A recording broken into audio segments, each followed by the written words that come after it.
لو عندك صدور فراخ ومحتاره تعمليها ايه، النهارده هقدم لكم وصفه سهله وسريعه جدا.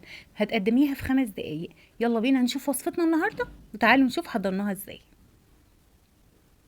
معايا صدر فرخه نضفته كويس ونقعته من الميه، بقطعه شرايح بالشكل ده.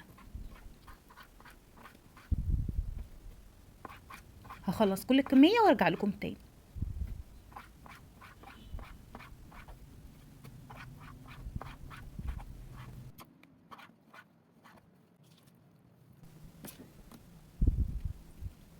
انا هنا استخدمت صدر فرخه كامل وعمل معايا كميه كبيره جدا، يعني يكفي اسره حوالي 5 افراد.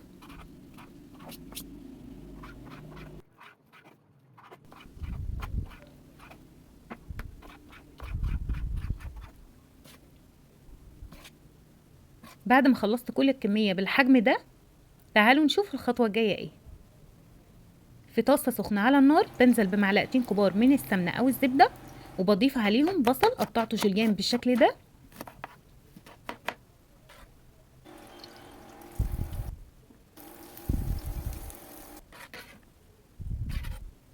واول ما يدبل معايا بنزل في صدور الفراخ.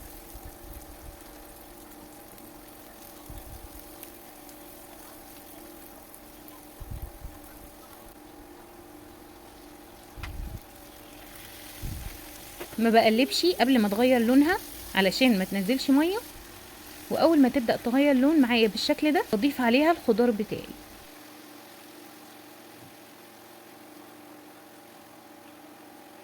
انا هنا غيرت الطاسه بتاعتي واستخدمت حاجه اوسع لانها هتعمل معايا كميه كبيره جدا.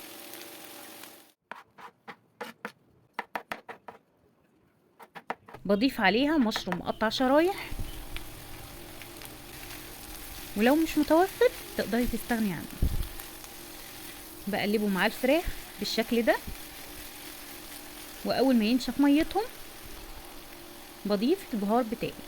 معايا هنا فلفل اسود، معلقه صغيره من مرق دجاج فوريه، ورشه من الملح.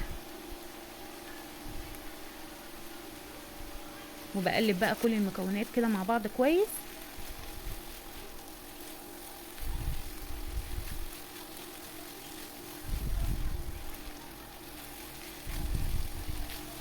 ودلوقتي انا عايزه اعمل صوص، فهضيف 3/4 كوب من الميه،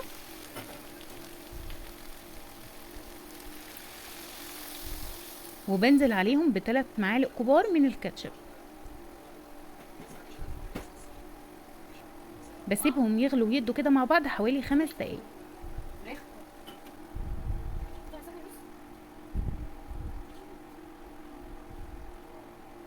واول ما يتقل معايا الصوص بالشكل ده بضيف باقي الخضار.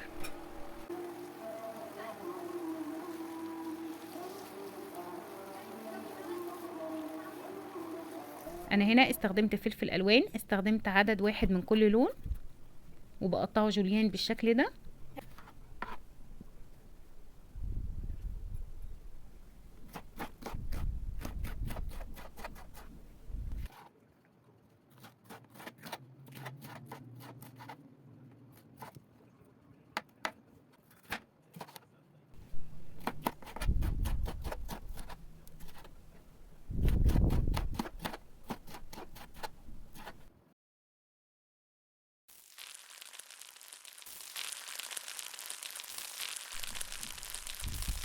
بدبل الخضار كويس، واول ما بيدبل معايا الفلفل على طول بتكون جاهزة معايا وبرفعها من على النار. تعالوا بقى نقدمها.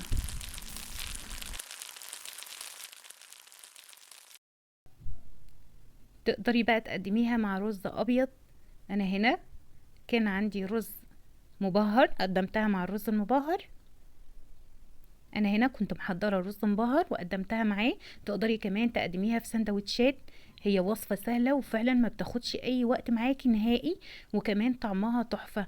هتعجب الاولاد جدا وعجبت كل اللي في البيت. اتمنى انكم تجربوها وتكتبوا لي في التعليقات، ولو عجبتكم ما تنسوش اللايك للفيديو ودعم قناتي والاشتراك فيها وتفعيل زر الجرس. اشوفكم في وصفات تانية جديدة، ودمتم على الف خير. مع السلامه.